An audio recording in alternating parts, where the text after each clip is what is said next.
A paz do Senhor, minhas irmãs, meus irmãos, graça e paz vos sejam multiplicados. Muito obrigado pela parceria de vocês.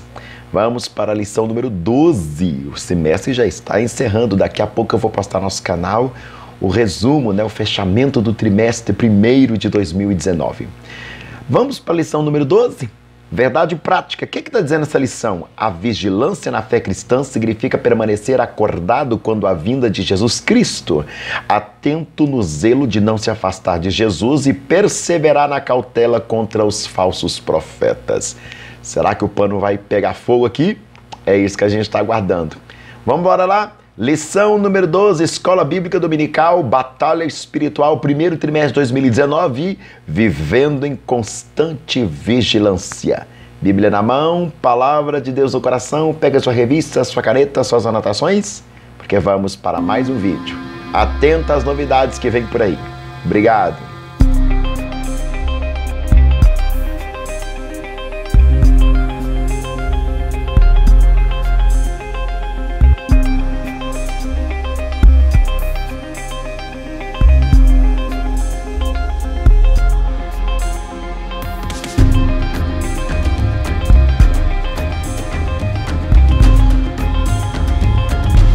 O texto áureo da lição de hoje está em 1 Coríntios 16:13.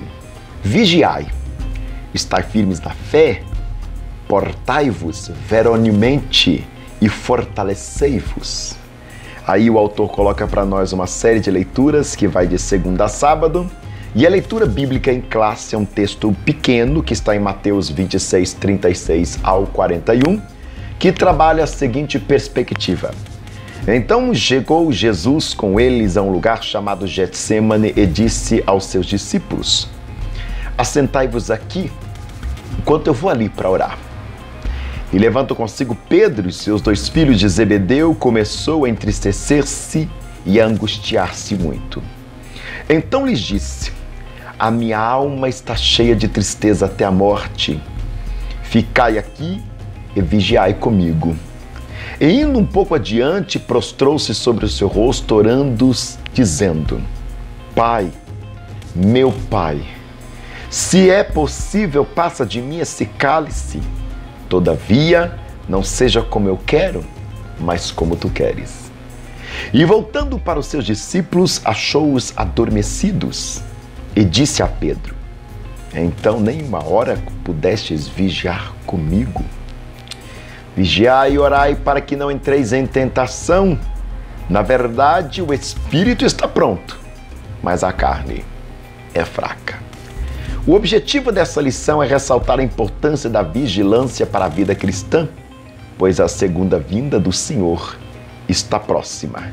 Primeiro, o autor quer explicar o conceito de vigilância no contexto bíblico. Depois, ele vai apresentar detalhes da oração de Jesus no Getsêmane. E, finalmente, destacar a vigilância como aspecto fundamental no exercício da fé cristã. E vigiar tem a ver com batalha espiritual? Vejamos na lição número 12. Vamos para a introdução. A exortação à vigilância na presente lição abrange 2 aspectos da vida cristã.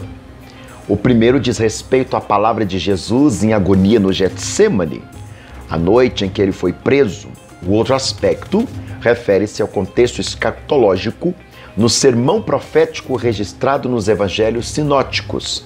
Para quem nunca cursou teologia, evangelhos sinóticos, é o triângulo, que nós chamamos. O primeiro evangelho a ser escrito Marcos, depois Mateus, escrito aos judeus, e Lucas, que é a primeira parte de 2 textos. Lucas nós poderíamos chamar de evangelho parte 1 e Atos dos Apóstolos, evangelho parte 2. Então aí você vê que esses 3 evangelhos formam sinóticos. João já é outra coisa, é outra perspectiva. A presente lição mostra os aspectos da vigilância na fé cristã. Vamos para o primeiro tópico? O significado da vigilância. A vigilância é um ato ou efeito de vigiar, o estado de quem permanece alerta, de quem procede precaução para não correr risco. É isso nos mais diversos aspectos da vida. O verbo vigiar aparece na Bíblia no sentido de estarmos atentos em todos os aspectos da vida cristã. Vigiar significa estar alerta? A palavra que mais aparece no Novo Testamento grego para vigiar é o verbo gregoreo. Vigiar, estar alerta, vigilante, que aparece 22 vezes. A ideia principal dessa vigilância, e ele retoma novamente, é escatológica. Mateus 24, 42, 43 e o capítulo 25, verso 13. E isso nos mostra nas passagens paralelas dos outros dois evangelhos sinóticos, Marcos e Lucas. Mas quando Jesus disse a Pedro, Tiago e João, ficai aqui e vigiai comigo, no versículo 38, isso significa que ele queria que os seus discípulos ficassem acordados e continuassem a orar, ou talvez se protegessem de alguma intromissão enquanto oravam. Mas gregoreo é usado para denotar uma vigilância mais geral. 1 Coríntios 16, 13, Colossenses 4, 2, 1 Pedro 5, 8. Vigiar, guardar, cuidar, como funciona isso? É o verbo grego agripneo, manter-se acordado, vigiar, guardar, cuidar. Isso aparece 4 vezes no Novo Testamento, 2 delas no sentido escatológico do sermão profético, de Marcos 13, 33 e Lucas 21, 36. O vocábulo é usado para indicar a vigilância nas orações e súplicas, Efésios 6, verso 18. E apresenta ainda a ideia de cuidar ou velar. Abre aspas, obedecei aos vossos pastores e sujeitai-vos a eles, porque eles velam pelas vossas almas. Hebreus 13, verso 17. E a questão do vigiar, no sentido de ser sóbrio, a gente até gosta de ser só vigia, irmão, é o verbo nefo, literalmente ser sóbrio, mas que aparece no sentido figurado de vigilância combinado com gregoreo, 1 Tessalonicenses 5:6, 1 Pedro 5:8, e seu uso no sentido próprio pode ser visto em 2 outras partes do Novo Testamento, 1 Tessalonicenses 5:8, 2 Timóteo 4, verso 5, 1 Pedro 1:13. Existe ainda o verbo eknefel, ou eknefo, que só aparece uma vez no Novo Testamento, 1 Coríntios 15, 34, traduzido por vigiai. Na Almeida Revista Corrigida, por tornar a sobriedade, na Almeida Revista Atualizada e na Nova Almeida Atualizada por despertar. A síntese do primeiro tópico expressa que a vigilância é um ato de estarmos atentos em todos os aspectos da vida cristã. Aqui, professor, para a sua aula andar mais, para você ganhar mais tempo, você faz mesmo essa leitura ou pede a cada um do aluno para cada um, né, ler um tópico. Assim a aula vai demandando, porque o autor aqui ele sempre coloca essa primeira parte realmente como um aspecto introdutório. Olha o que ele põe para nós no subsídio didático pedagógico. Prezado professor, a aula dessa semana trata a respeito da importância da vigilância no viver diário cristão. É relevante explicar aos seus alunos que devemos estar em alerta quanto à segunda vinda de Jesus, pois não sabemos o dia nem a hora que ele há de retornar para buscar a sua igreja. Para auxiliá-lo na compreensão deste aspecto, leia em classe o significado do conceito abaixo. Então você pede a um aluno, né, no primeiro tópico tem 3 subtópicos. Escale um aluno de boa leitura para ler cada um desses subtópicos, sem fazer muito comentário, e depois ler na sua revista esse conceito aqui. O que é escatologia? Porque tem alunos que não sabem o que significa isso, né? Escatologia é a doutrina das coisas últimas que nós estudamos em teologia, praticamente chamada de carro-chefe de toda a doutrina, porque trabalha a questão da esperança. Se a doutrina da cristologia é a coluna central, a escatologia é o carro-chefe. O termo escatologia, escatós, últimos, logos, raciocínio, significando teologia das últimas coisas ou doutrina das coisas últimas, tem sido usado desde o século XIX para designar a divisão da teologia sistemática que lida com tudo o que era profeticamente futuro na época em que foi escrito, isto é, profecias que já se cumpriram, como também profecias que ainda não se cumpriram. Importantes assuntos da profecia incluem predições com relação a Jesus Cristo, tanto em sua primeira vinda como na segunda. Israel, os gentios, Satanás, o cristianismo, os santos de todas as eras, a futura grande tribulação, o estado intermediário, a ressurreição dos mortos, o reino milenar, o juízo final, o estado eterno. Esses temas podem ser classificados como a revelação divina do programa quádruplo de Deus para 1. Israel, 2. Gentios, 3. Igreja, 4. Satanás e seus anjos caídos. Segundo o dicionário bíblico Wycliffe, primeira edição, Rio de Janeiro, CPAD, do ano de 2006, página 662. Vamos para o segundo tópico. Jesus no Getsemane. Depois que Jesus instituiu a ceia do Senhor, ele seguiu para o Getsemane, ou Jardim do Getsemane, com seus discípulos, e em oração o Senhor rogou ao Pai 3 vezes para que parasse ou passasse dele o cálice. Vamos tratar esse texto aqui, que é um angu mais encaroçado, digamos assim. Vamos para o Getsemane. O lugar é assim identificado em Mateus, verso 36, e Marcos 14, 32. Lucas se refere ao lugar como aquele lugar, 22:40. João registrou o outro lado do ribeiro Cedron, onde havia um jardim. Versículo 18, verso 1, na Nova Almeida atualizada. O nome Getsemane vem de um termo aramaico que precede ou parece significar prensa de azeite. Era uma das áreas localizadas no sopé do Monte das Oliveiras, onde o Senhor Jesus costumava se reunir com os discípulos, para onde se retirou na noite em que foi preso. Lucas 22:39, João 18:2. E a angústia de Jesus, como que funciona isso? O Senhor Jesus, durante todo o seu tempo do seu ministério, encarava a sua morte de maneira serena. Isso pode ser visto em Mateus 16:21, 17, 22 e 23, capítulos 20, 17 ao 19, o capítulo 26, 1 e 2. E passagens paralelas em Marcos e Lucas, conforme já está aí anotado na sua Bíblia.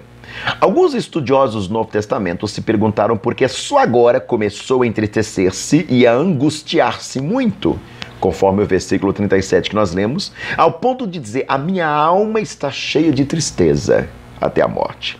Versículo 38, o seu pavor não era para a morte, mas o ser separado do Pai ao assumir os pecados de toda a humanidade na cruz. Oba!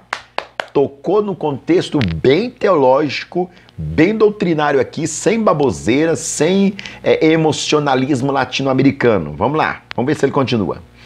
Pois ele já estava decidido quanto a isso, Marcos 10, 33 e 34, e tinha consciência de que a sua morte era vontade do Pai, João 12, 27, e este era o momento mais crucial para a humanidade, pois estava em jogo a salvação dos pecadores. Entenda uma coisa, querido, pelo amor de Deus. Quando Jesus está no monte dizendo: Pai, passa de mim esse cálice, o autor vai trabalhar agora no subtópico 3 do ponto 2, ele está pedindo para passar dele não as agruras da cruz, não os espinhos, não a cruz propriamente dito. Na cruz do Calvário, a doutrina ensina que Jesus recebeu sobre ele todo o pecado que havia sobre a humanidade. E ali ele vai fazer a primeira experiência de ausência de Deus. Ele que sempre foi presença vai agonizar a ausência. É uma dor descomunal que ser humano nenhum teria condição de sentir, senão o próprio Deus. Dentro da perspectiva do mistério revelado, é o primeiro momento que ele vai expressar, como se fosse a humanidade inteira na boca dele, dizendo: Eli, Eli, lama sabachthani. Deus meu, por que me desamparastes? Ou seja, a humanidade agonizando, a humanidade pecadora, depravada, caída, agonizando na boca de Jesus, a perspectiva de ausência de Deus. Isso que significa: passa de mim esse cálice. Isso ele não quer vivenciar. Jesus é presença e não ausência. A expressão usada por Jesus, meu Pai, se é possível, passa de mim esse cálice, no verso 39, deve ser entendida à luz do Antigo Testamento. Cálice ou copo aparece com referência ou frequência na Bíblia e muito especialmente na sua explicação metafórica. É usada para explicar a situação miserável, Salmo 11:6, e também a felicidade, Salmo 16:5, 23:5. Da mesma forma, indica a manifestação da ira de Deus, Salmo 75:8, Isaías 51:17.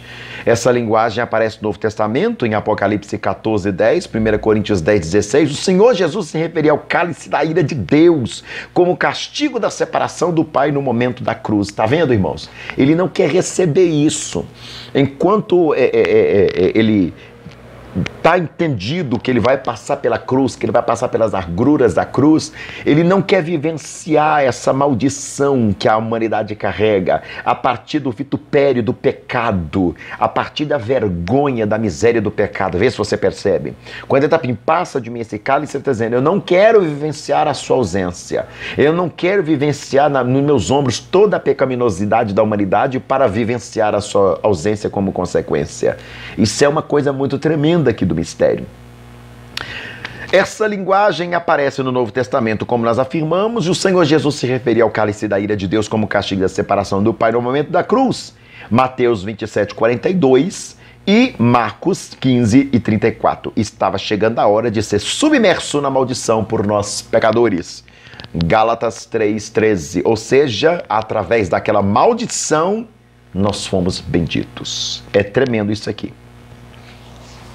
A síntese do primeiro tópico afirma que a angústia de Jesus no Getsêmani expressava que a aproximação da sua hora de ser submerso na maldição, tornando-se pecado por nós, pecadores.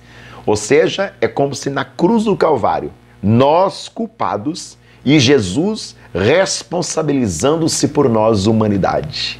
E ali ele vai dar voz a essa humanidade, dizendo, Deus meu, por que me desamparaste? Ou seja, vai experienciar pela primeira vez a agonia, a desgraça da ausência de Deus. Vamos para o subsídio bíblico-teológico. Abre aspas. É importante observar o uso de uma condicional de primeiro tipo na expressão se possível. Mateus 26:39. Isso normalmente sugere que se supõe a condição é cumprida, isto é, que era possível evitar o cálice que Jesus tinha em mente. Essa interpretação recebe o apoio de Hebreus 5:7, que observa que quando Jesus, oferecendo com grandes lágrimas, orações e súplicas ao que podia livrar da morte, foi ouvido quanto ao que temia. A morte biológica não causava terror a Jesus. Ela não causa terror em nós. Como Jesus carregou nossos pecados e sentiu a ira de Deus em nosso lugar, nós também fomos libertados. Viu que aqui a expressão não é necessariamente a morte biológica, a morte física, mas agonizar a ira de Deus, uma vez que ele está submerso no pecado da humanidade, mesmo sem pecar. Entenda, responsabilizar-se é tomar as dores daquele que verdadeiramente é o culpado. Ou seja, fulano quebrou o vaso que estava lá no meio da sala, mas eu assumo toda a responsabilidade, inclusive vou pagar um vaso novo. Só para vocês terem ideia aqui. Como Jesus carregou nossos pecados e sentiu a ira de Deus em nosso lugar, nós também somos libertados. Nem a morte biológica, nem a espiritual tem qualquer influência sobre aqueles que, por meio de Jesus Cristo, glória a Deus, receberam a vida eterna. Richard Lawrence, Comentário Histórico-Cultural do Novo Testamento, primeira edição, Rio de Janeiro, CPAD 2007, página 83 e 84. Vamos agora para a conclusão. Exortação à vigilância. Opa, como é que funciona isso? Jesus nos salvou, tô salvo, e aí tá tudo bem, tá tudo ótimo, tudo resolvido. E aí, como é que funciona? Depois de uma breve explicação sobre Jesus do Getsêmani, retornamos ao tema da lição. Entendemos que o ponto central dessa seção do Evangelho de Mateus 26, 36 ao 41 é a exortação à vigilância, apesar de outros temas serem importantes aqui. Ou seja, o autor gastou 2 tópicos para fazer a introdução. E agora que é a lição propriamente dita. No contexto escatológico, a exortação à vigilância é um dos pontos centrais do sermão profético, porque não se sabe o dia nem a hora da vinda de Jesus. Mateus 24, 36, Marcos 13 e 32. O ensino do Senhor nas diversas parábolas deste discurso escatológico dá muita ênfase à necessidade de os crentes estarem atentos. Apesar de ser vedada aos humanos a data da segunda vinda de Jesus, A Bíblia indica os sinais que precederão a vinda de Jesus Cristo em Mateus 24 e Lucas 21. Os acontecimentos de hoje nos mostram o cumprimento das profecias bíblicas, sinalizando que essa vinda está próxima, mas não sabemos a data, evidentemente. Se os cristãos da primeira hora deviam estar vigilantes quanto ao grande evento, o que não diremos nós que somos a igreja da última hora? Por isso, devemos estar ainda mais firmes e atentos continuamente. Como que funciona na vida cristã essa perspectiva? É o estado de alerta para não cairmos em pecado, para não abstermos de tudo aquilo que desagrada a Deus. 1 Coríntios 16, 3, 1 Tessalonicenses 5, 6, 1 Pedro 5, 8. Mas essa vigilância não deixa de ser um ofício contínuo da fé que Jesus venha. Quando é que ele vai vir? Não sei. Ele pode vir na nossa geração, pode vir na próxima geração, pode demorar mais 1000 anos para voltar, não interessa. É necessário que a igreja tenha um pensamento escatológico eterno. O que é isso? Que ela sempre se entenda como a última igreja, ou seja, ele pode vir a qualquer momento. E isso é fato. Ele pode voltar a qualquer momento. Os sinais de sua vinda estão aí, como o avanço da imoralidade, da corrupção. Evidentemente. Apocalipse 9, 21. E corrupção, inclusive, dentro da igreja, não é só na política, não. Né? Porque a gente gosta muito de atacar a política, a Globo, o carnaval. Né? Não que eu estou defendendo essas coisas, nada disso, aqui o assunto é outro. Mas a Bíblia diz em Apocalipse, né? Quem é sujo, suje-se ainda. Quem é santo, santifique mais. Então a gente tem que cobrar dessas pessoas que sejam santos, não. A gente tem que cobrar de nós, igreja, que nós sejamos santos. A evangelização mundial por meio dos recursos da rede social, Mateus 24, 14, a exposição ou posição de Israel no Oriente Médio, Lucas 21, 29, 31. Você sabe muito bem que o presidente Trump nos Estados Unidos trouxe a embaixada dos Estados Unidos de Tel Aviv para Jerusalém, reconhecendo como Jerusalém, né, como capital eterna e indivisível de Israel, e isso aponta um mega sinal escatológico, porque isso abre uma escala sem precedentes de imitação ao que ele fez, né, e isso é muito sério. Vigiai e orai. Os sentidos da vigilância aqui diferem aquele mencionado no versículo 38, em que vigiar indica ficar despertado, acordado, mas aqui significa estar vigilante para manter a fidelidade ao Senhor. Essa palavra ficou show de bola. Amei esse parágrafo. Vigilância é igual fidelidade. É a preparação lá predito nas 10 virgens que todo mundo conhece, né? Isso significa, claro, pelas palavras seguintes, que para que não entreis em tentação, é uma advertência solene a todos os crentes em todos os lugares, em todas as épocas, para viverem atentos em todos os momentos da vida. Efésios 6, 18. E o comentário bíblico Bacon diz, abre aspas, a eterna vigilância é o preço da liberdade. Fecha aspas. Vamos para o espírito e a carne, que é o último subtópico para nós encerrar o tópico terceiro. Temos aqui o contraste entre o espírito e a carne, muito comum no Novo Testamento, Romanos 8, 5 ao 9, Gálatas 5 e 11. Seria este sentido aqui? A carne é um termo frequentemente usado nas Escrituras, com variação semântica tão ampla que não é possível descrever todos os seus significados nesse espaço. Aqui nesta palavra pode indicar a fragilidade da natureza física. Salmo 78, 39, visto que os discípulos estavam cansados, exaustos e entristecidos, mas também pode ser uma referência à fraqueza da natureza humana decaída, presente em Éfeso 2, 3. Por causa da associação com a palavra tentação.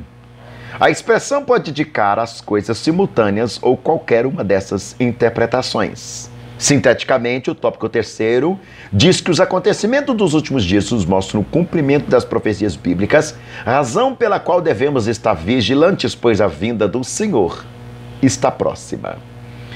O subsídio teológico proposto pelo nosso autor trata a iniquidade e esfriamento no amor. Eita! Mas isso tem mesmo a ver com batalha espiritual? Em Mateus 24, 12, Jesus mencionou mais 2 alarmantes sinais, um decorrente do outro. E por se multiplicar a iniquidade, o amor de muitos esfriarão. E o que nos assusta nesse duplo sinal é mais uma vez a palavra muitos, cujo significado é quase todos. Não foi por acaso que Jesus ensinou: entrai pela porta estreita, porque larga é a porta que conduz à perdição, e muitos são os que entram por ela. Mateus 7,13. Cada dia, a aceitação da verdade da palavra torna-se mais difícil, é verdade. Pregar a palavra de Deus para os crentes do mimimi do século XXI tá estreito. Você pregar a palavra do jeito que Deus está mandando, você praticamente está comprometendo nunca mais voltar naquela igreja. Doutrinas que outrora eram ensinadas, geravam temor, têm levado muitos crentes a fazerem questionamentos. Vemos que mensageiros mais conservadores, mas conservadores do ponto de vista bíblico, são vistos por muitos como extremistas, descontextualizados ou politicamente incorretos. E até antiético, né? Tem lugar que fala que é antiético. Não pode falar desse jeito. Isso não é ético, né? É a frescuraiada, né? E isso, com certeza, é o reflexo da dúplice sinal em questão.